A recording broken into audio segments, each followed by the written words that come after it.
ច្រៀង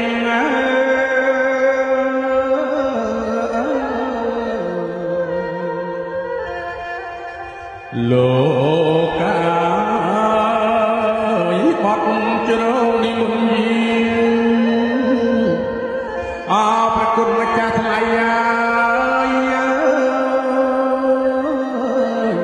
យាងអស់លោកគ្រូតូចលោកគ្រូធំ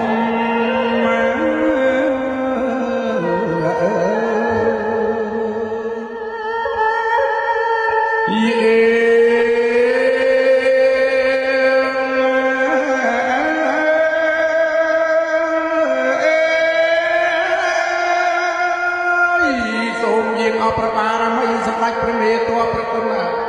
លោកថែរក្សាគ្រប់ភ្នំ